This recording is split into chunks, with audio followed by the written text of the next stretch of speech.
नमस्कार, मी वनश्री पांडे तुम्हा सर्वांचं ऊर्जा विथ वनश्रीमध्ये स्वागत करते. ऊर्जा ती जी तुझ्यात आहे, माझ्यात आहे आणि आपल्या सगळ्यांमध्ये आहे. पण काही कालांतराने स्ट्रेस, डिप्रेशन, एन्झायटी यामुळे ती ऊर्जा कमी कमी होत जाते. पण टेन्शन नको घेऊस. दर शनिवारी 12 वाजता खास मी तुझ्यासाठी ऊर्जामध्ये वेगवेगळे विषय घेऊन येते. म्हणजे तुझ्यातली जी ऊर्जा आहे ना, जी कमी झाली आहे ती एक्सपॅन्ड व्हायला लागते, ती वाढायला लागते. सो कसे वाटतायत हे एपिसोड्स? आपण मागच्या काही एपिसोड्समध्ये नंबर 1, 2, 3, 4 या 4 नंबरसाठी 2026 कसं जाणार आहे, हे पाहत आलोय. सो आजच्या या एपिसोडमध्ये नंबर 5 आणि 6 साठी 2026 कसं जाणार आहे, ही माहिती मी घेऊन आलेली आहे.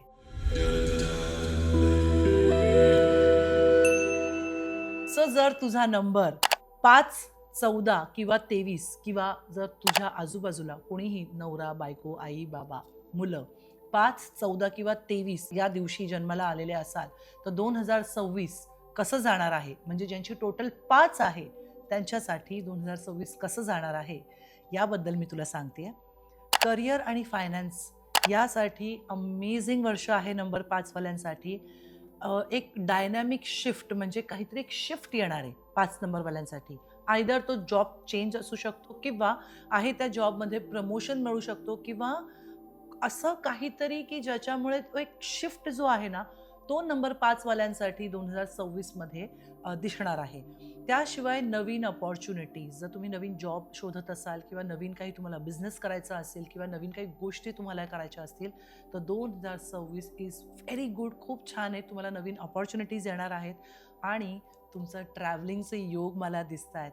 इंडियामध्ये इंटरनॅशनल तुम्हाला कामाच्याद्वारे किंवा तुम्ही पर्सनल ट्रिप्स, तुम्हाला इंटरनॅशनल ट्रिप किंवा ट्रॅव्हलिंगचे योग खूप चांगले आहेत. फक्त तुम्हाला ना फ्लेक्झिबल राहायचं आहे. म्हणजे थोडंसं 5 नंबरवाल्यांना इगो किंवा मी म्हणेन ती पूर्व दिशा असा जर ॲटिट्यूड असेल तर तो थोडासा तुम्हाला कमी करायचा आहे किंवा थोडंसं फ्लेक्झिबल राहायचं आहे. आणि ग्रोथ होण्यासाठी ज्या ज्या गोष्टी गरजेच्या आहेत त्या सगळ्या गोष्टी तुम्हाला करायच्या आहेत. रिजिड प्लॅन्स करू नका. म्हणजे रिजिड म्हणजे असं तुम्ही स्वतःशी आणि इतरांशी सुद्धा असे कडक किंवा असे कणखर नका वागू. थोडंसं बॅलन्स्ड वेमध्ये गोष्टी तुम्ही प्लॅन करा. फ्लेक्झिबिलिटी तुम्हाला 5 नंबरवाल्यांना 2026 मध्ये करायची आहे करिअर आणि फायनान्ससाठी. लव्ह अँड रिलेशनशिपमध्ये एक्साइटमेंट असणार आहे. जे लोक रिलेशनशिपमध्ये आहेत वेगळ्या पद्धतीने तुम्ही एकमेकांना अजून नव्याने ओळखणार आहात. Love is going to blossom. प्रेम जे आहे ते अजून छान फुलणार आहे. सिंगल्सना ऑफकोर्स नवीन पार्टनर मिळण्याचे चान्सेस आहेत आणि ते पार्टनर्स ॲडव्हेंचरस असणार आहेत तुमच्यासारखेच. कारण number 5 is all about adventure, travel. जर तुमचं लग्न झालेलं असेल, मॅरिड असाल तर थोडेसे अप्स अँड डाऊन्स येणार आहेत. सो जर तुम्हाला हे आधी माहिती आहे तर त्याची तुम्ही काळजी घ्या. तुमच्या बिहेवियरमधनं तुमचा पार्टनर दुखावणार नाही याची तुम्ही काळजी घ्या. कारण थोडंसं 5 नंबरवाल्यांना जे मॅरिड आहेत त्यांच्या लग्नामध्ये थोडीशी भांडणं, अप्स अँड डाऊन्स दिसत आहेत आणि त्यामुळे रेस्टलेसनेस किंवा टेन्शन किंवा स्ट्रेस या गोष्टी येऊ शकतील. पण ह्या गोष्टी जसं मी म्हटलं की आपल्याला जर गायडन्स मिळाला तर आपण त्याची काळजी घेऊ शकतो. तर 5 नंबरवाल्यांनी स्पेशली जर तुम्ही नवरे असाल तर तुमच्या पार्टनरशी थोडंसं प्रेमाने आणि थोडं सॉफ्ट वागा आणि कम्युनिकेशन इज द की. तुम्ही बोलून गोष्टी सॉल्व्ह करू शकता. हेल्थमध्ये थोडासा स्ट्रेस येणार आहे कारण की मला 2026मध्ये 5 नंबरवाल्यांसाठी खूप चेंजेस दिसत आहेत. कॉन्स्टंट चेंजेस दिसत आहेत. खूप साऱ्या गोष्टी बदलणार आहेत तुमच्यासाठी. त्यामुळे नर्वस सिस्टम जी आहे तीसुद्धा तुम्हाला काळजी घ्यायची आहे. डायजेशन, पचनक्रिया जी आहे त्याची काळजी घ्यायची आहे. एक्सरसाइज करा, प्रॉपर डाएट करा आणि रेग्युलर ब्रेक्स घेणं खूप गरजेचं आहे. अतताईपणा करू नका, घाईघाईमध्ये निर्णय घेऊ नका, नाहीतर हेल्थवरती त्याचे थोडेसे वाईट परिणाम होताना मला दिसत आहेत. आता मेडिटेशन आणि योगा हे तुम्हाला करायचंच आहे. 5 नंबरवाल्यांसाठी मी डायरी मेंटेन करायला सांगेन किंवा मोबाईलमध्ये तुम्ही रोजच्या रोज नोट्स लिहा. ग्रीन कलर किंवा लाईट ब्लू कलरचे कपडे 2026मध्ये तुमच्यासाठी लकी ठरणार आहेत तर ते तुम्ही वापरू शकता. आणि ओम बृहस्पतये नमहा, ओम बृहस्पतये नमहा हा तुम्ही दर गुरुवारी जर मंत्रा केलात 108 वेळेला तर तुम्हाला त्याच्या ब्लेसिंग्स मिळणार आहेत त्या ग्रहाच्या. ग्रीन कलरचे मूग हिरवे मूग किंवा ग्रीन कलरचे कपडे जर तुम्ही गरिबांमध्ये वाटले, डोनेट केलेत, तर तुमची जी प्रोग्रेस आहे ती स्मूथ होईल. अडथळे जे आहेत ते येणार नाहीत. आणि जसं मी म्हटलं की प्रोक्रॅस्टिनेशन्स तुम्हाला करायचे नाही आहेत, आळसपणा करायचा नाही आहे. 5 नंबरवाल्यांना भयंकर सावधतेने यासाठी राहायचं आहे, कारण नर्वस सिस्टम इम्पॅक्ट होण्याचे चान्सेस आहेत. नवरा बायकोंमध्ये थोडेसे अप्स अँड डाऊन्स येण्याचे चान्सेस आहेत. आणि नवीन जे सिंगल आहेत, नवीन रिलेशनशिप्स, ॲडव्हेंचरस पार्टनर मिळणार आहेत.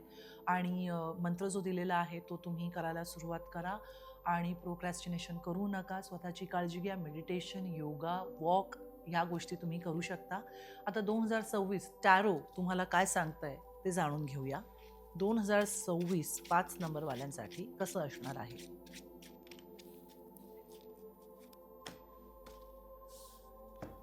तुम्ही जे आत्तापर्यंत केलेलं आहे, जस्टिसचं कार्ड आहे, ज्या गोष्टी तुम्ही आत्तापर्यंत केलेल्या आहेत त्या सगळ्या गोष्टींची फळं तुम्हाला मिळणार आहेत. अर्थात तुम्ही जर चांगल्या गोष्टी केल्या असतील तर चांगले रिझल्ट येणार आहेत. जर तुम्ही चुकूनही निगेटिव्ह किंवा वाईट गोष्टी केल्या असतील तर त्याचे रिझल्ट तसेच येणार आहेत. सो आपल्याकडे म्हणतात, करम कर, हलकी अपेक्षा मत कर. पण तुम्ही ज्या बिया पेरलेल्या आहेत त्याचीच फळं मिळणार आहेत 2026ला. त्यामुळे टेन्शन नका घेऊ. तुम्ही जर चांगलं काम केलं असेल तर चांगल्याच गोष्टी होणार आहेत. लव्ह अँड रिलेशनशिपमध्ये थोडंसं पेनफुल, जसं मी म्हटलं की 5 नंबरवाल्यांसाठी अप्स अँड डाऊन्स आहेत. जर रिलेशनशिपमध्ये असाल तर ब्रेकअप होण्याचे चान्सेस आहेत. आय एम सॉरी टू से. पण अवॉइड करायचं असेल तर कम्युनिकेशन इज द की. त्यामुळे थोडंसं हार्ट ब्रेक किंवा थोडंसं डिसअपॉइंटमेंट होण्याचे चान्सेस दिसत आहेत. पण कम्युनिकेशन तुम्ही ठेवलं व्यवस्थित, आणि जर तुम्ही सुद्धा एक पडती बाजू घेतलीत समोरच्याला समजून, तर ते तुम्ही अवॉइड करू शकता. ज्यांचं लग्न झालेलं आहे आणि जे बेबी प्लॅन करतायत त्या लोकांनी बेबी प्लॅन करू शकाल तुम्ही, कारण 2026मध्ये बेबी यायचे चान्सेस आहेत. तर तुम्ही प्लॅन करत असाल मॅरिड कपल तर 2026मध्ये 5 नंबरवाल्यांसाठी बेबी होण्याचे चान्सेस आहेत. आणि हेल्थमध्ये डिसिप्लिन इज द की. तुम्ही जर डिसिप्लिन नाही ठेवलीत आणि जर तुम्ही गोष्टी ग्रँटेड घेतल्यात तर तब्येतीला प्रॉब्लेम होऊ शकतो. तो डिसिप्लिन वेमध्ये गोष्टी करणं तुमच्यासाठी खूप गरजेचं आहे. सो नंबर 5, ओव्हरऑल हे वर्ष तुमच्यासाठी खूप चांगलं आहे. तुम्ही डिसिप्लिन राहा. तुम्हाला ज्या गोष्टी प्लॅन करायच्या आहेत त्या प्लॅन करा. तुम्हाला मोठे चेंजेस दिसणार आहेत तुमच्या जॉब आणि करिअरमध्ये. So all the very best. आणि आता आपण नंबर 6 कडे जाऊया.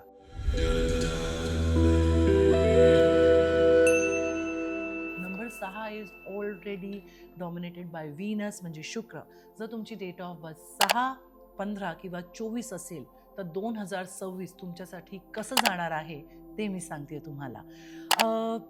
खूप छान आहे हे वर्ष.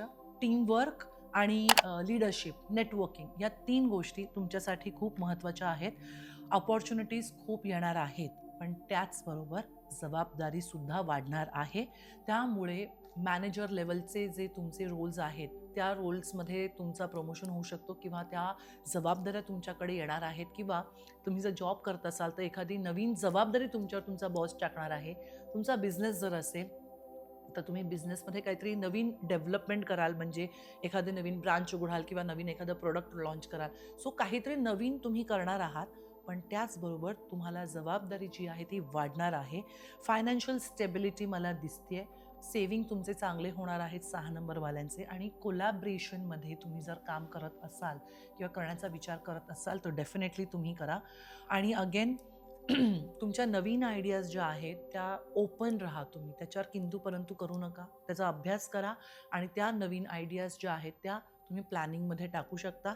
आणि रिजिड राहू नका अजिबात, की मी हे करणार नाही, मी ते करणार नाही, असं करू नका. माझ्या मते एक डायरी मेंटेन जेव्हा तुम्ही करता आणि त्या गोष्टी, मला असं वाटतं की ह्या गोष्टी केल्यावरती त्याचे प्रोज अँड कॉन्स, आणि नाही केल्या तर प्रोज अँड कॉन्स. तर ह्या अशा पद्धतीने तुम्ही डायरी मेंटेन केलीत आणि एखादी गोष्ट किंवा डिसिजन घेतल्यावरती काय चांगलं आणि काय वाईट ह्याचा अभ्यास करून जर डिसिजन घेतलं तर हे 6 नंबरवाल्यांसाठी चांगलं राहणार आहे. लव्ह अँड रिलेशनशिपमध्ये पीस आणि हार्मनी येणार आहे. भांडणं जर होत असतील तर ती मिटणार आहेत. पीस आणि स्टेबिलिटी आणि शांतता येणार आहे. आणि 6 नंबरवाल्यांसाठी सिंगल असाल, पार्टनर मिळणार आहे लव्हिंग आणि केअरिंग आणि रिलायबल. तर मी असं सांगेन, तुम्ही जर ब्रेकअपमधनं बाहेर येत असाल तर टेन्शन नका घेऊ की आता कोण पार्टनर मिळेल. नाही, तुम्हाला रिलायबल आणि केअरिंग पार्टनर पुढच्या वर्षी मिळणार आहे. तो तुम्ही ओपन राहा, रिसीव्ह करण्यासाठी ओपन राहा. आणि मॅरिड असाल तुम्ही तर तुमचं जे नातं आहे तुमच्या पार्टनरबरोबर ते अजून डीप होणार आहे. आणि छान मॅरिड लोकांसाठी 2026 खूप चांगलं आहे. अगेन कम्युनिकेशन तुम्ही करत राहा म्हणजे मिसअंडरस्टँडिंग होणार नाही. हेल्थसाठी थोडीशी काळजी घ्यावी लागणार आहे. तुम्हाला जर हाय BP किंवा लो BP असेल तर तुम्हाला हार्ट चक्राची काळजी घ्यायची आहे. तो जास्तीत जास्त मी सांगेन पिंक कलर किंवा ग्रीन कलर तुम्ही वापरायला सुरुवात करा म्हणजे तुमचं हार्ट हिलिंग जे आहे ते व्हायला लागेल. सेल्फ केअर, डायट आणि एक्सरसाइज हे मस्ट आहे हेल्थसाठी. पण थोडंसं हार्ट रिलेटेड इश्यू किंवा पेन किंवा दुःख, डिसअपॉइंटमेंट हे थोडंसं मला 2026मध्ये येताना दिसतंय. तर तुम्हाला BPचा त्रास असेल तर प्लीज गोळ्या वेळेवर घ्या. आणि जर लो BPचा त्रास असेल तर जवळ चॉकलेट ठेवा म्हणजे जर BP लो झाला तर तो तुम्हाला मॅनेज करता येईल. आणि तुम्हाला 6 नंबर कारण पैसे खूप मला तुमच्याकडे येताना दिसतात तर तुम्हाला पैसे आणि अध्यात्म म्हणजे 2 बॅलन्स करायच्या आहेत गोष्टी. मटेरियलिस्टिक वर्ल्ड आणि स्पिरिच्युअल वर्ल्ड यांच्यामध्ये सांगड घालायची, बॅलन्स करायचा आहे. पैसे आलेत म्हणून त्याचा माज किंवा गर्व करू नका. त्याला अध्यात्माची जोड द्या म्हणजे तुमचं ग्राउंडिंग आपोआप सुरू होईल. आणि योगा आणि मेडिटेशन ह्या दोन्ही गोष्टी तुम्ही करू शकता. इनर पीसवरती जास्त लक्ष द्यायचं आहे 6 नंबरवाल्यांना 2026मध्ये. कारण की खूप काम, खूप पैसा, खूप नेम, फेम, रेकग्निशन मिळणार आहे. त्यामुळे तुम्हाला ग्राउंडेड राहणं खूप गरजेचं आहे. आणि इनर पीससाठी मेडिटेशन तुम्ही करू शकता. ओम शुक्राय नमः, ओम शुक्राय नमः हा मंत्र तुम्ही 108 वेळा शुक्रवारी केला तर शुक्राचे ब्लेसिंग्स तुम्हाला मिळतील. आणि तुम्हाला डोनेट काय करायचं आहे, साखर किंवा तांदूळ किंवा दही किंवा पांढऱ्या रंगाचे कपडे जर तुम्ही गरिबांना डोनेट केलेत तर तुमच्या लाईफमधले, तुमच्या कामातले अडथळे जे आहेत ते दूर व्हायला मदत होईल आणि सक्सेस जी आहे ती तुमच्यापर्यंत इझिली येईल. आणि काय करायचे, अगेन जसं म्हटलं की मी सगळ्या नंबरना ही टिप कॉमन आहे की एक डायरी मेंटेन करा. कारण पूर्वीच्या काळात तुम्ही बघितलं तर लिखाणाची सवय होती आणि कुठेतरी ती आज आपण हरवून बसलोय. कारण जेव्हा आपण लिहितो ना तेव्हा आपले 5ही सेन्सेस एकवटून येतात आणि आपले विचार त्या कागदावरती गेल्यावर ती एनर्जी तिथे राहते. म्हणून आपले सगळे जे ग्रंथ आहेत किंवा ज्या गोष्टींची पुस्तकं आहेत किंवा आपली भगवद्गीता, वेदात सगळं लिहून ठेवलेत स्क्रिप्चर्स. कारण की एका पिढीपासून दुसऱ्या पिढीपर्यंत ते जातं आणि त्या एनर्जीज त्याच्यामध्ये एकवटतात. सो 1 ते 9 वाल्यांनी सगळ्यांनीच यावर्षी डायरी मेंटेन करा 2026ला. आणि मंथ वाईज घ्या म्हणजे जानेवारी, फेब्रुवारी, मार्च म्हणजे प्रत्येक मंथचे काय तुमचे टार्गेट्स आहेत, गोल्स आहेत म्हणजे ते वजनामध्ये पण असेल, तुमच्या करिअरमध्ये असेल, तुमच्या मनीमध्ये असेल, तुमच्या रिलेशनशिपमध्ये असेल. प्रत्येक महिन्याला काय काय ह्या 7 सेगमेंट्समध्ये mental, emotional, physical, financial, spiritual, personal आणि प्रोफेशनल या 7 सेगमेंटमध्ये तुमच्या दर महिन्याच्या ज्या ड्रीम्स आहेत किंवा गोल्स आहेत हे सेट करा. आणि मग महिन्याच्या शेवटी 30 किंवा 31 तारखेला बघा की त्यातलं किती पूर्ण झालेलं आहे. पूर्ण झालं नसेल तर ते कसं पूर्ण करायचं आहे ह्या गोष्टींवर विचार करा. जर पूर्ण झालं असेल तर ऑफकोर्स पुढच्या महिन्यामध्ये जायचं आहे आणि नवीन टार्गेट जे आहे ते सेट करायचं आहे. सो आत्तापर्यंत आपण 1 ते 6 नंबर्स 2026 कसं जाणार आहे त्याबद्दल माहिती घेतली. सो 2026 6 नंबरसाठी टॅरो काय सांगतंय हे बघूया. सो करिअर आणि फायनान्ससाठी 6 नंबर 2026 करिअर वाईज कसं जाणार आहे. वा, व्हेरी गुड अपॉर्च्युनिटीज. खूप छान छान अपॉर्च्युनिटीज तुमच्याकडे येताना मला दिसत आहेत. आणि संधी ही कायम अवेलेबल असते पण त्या संधीला ओळखून त्याचं सोनं करून घेणं, त्याच्यासाठी तुमची सतत विवेकबुद्धी जागृत असणं आणि योग्य वेळेला योग्य ते डिसिजन घेणं फार महत्त्वाचं असतं. संध्या तुमच्याकडे खूप येणार आहेत, अपॉर्च्युनिटीज येणार आहेत. त्याचा फायदा घ्यायचा की नाही हे तुमच्यावरती मी सोडते. सो रिलेशनशिपमध्ये सुद्धा जुन्या गोष्टी जाणार आहेत, नवीन गोष्टी येणार आहेत. आता डेथ कार्ड बघून तुम्ही घाबरू नका. डेथ कार्ड म्हणजे बेसिकली जुनं संपून नवीन काहीतरी सुरू होणार आहे. ज्या गोष्टींचा तुम्हाला त्रास झाला आहे रिलेशनशिपमध्ये, लव्हमध्ये, तर त्या सगळ्या गोष्टी ज्या आहेत त्या निघून जाणार आहेत आणि नव्याने नवीन गोष्टींची सुरुवात होणार आहे. So all the very best. आणि हेल्थवाईज तुम्हाला थोडीशी काळजी घ्यावी लागणार आहे. कामाचा स्ट्रेस तुम्हाला दिसतोय मला, पण कामामध्ये अथॉरिटी पोझिशन मिळणार आहे. पैसा खूप दिसतोय पण त्याच्याबरोबर थोडंसं स्ट्रेस किंवा एन्झायटी येऊ शकणार आहे. तर हेल्थची काळजी तुम्हाला घ्यायची आहे. सो हे प्रेडिक्शन्स तुम्हाला कसे वाटले आम्हाला कमेंट्सद्वारे नक्की लिहून कळवा. आणि आमचा हा एपिसोड जास्तीत जास्त लोकांपर्यंत पोचवा because sharing is caring. So Majja pink तुमच्या यूट्यूबवर तुम्ही पाहत राहा. असे दर्जेदार एपिसोड आम्ही तुमच्यासाठी दर शनिवारी घेऊन येणारच आहोत. All the very best. आणि पुढच्या एपिसोडमध्ये आपण नंबर 7, 8 आणि 9 या नंबरसाठी 2026 कसं जाणार आहे ते पाहणार आहोत. तो stay tune. Thank you so much and love you all.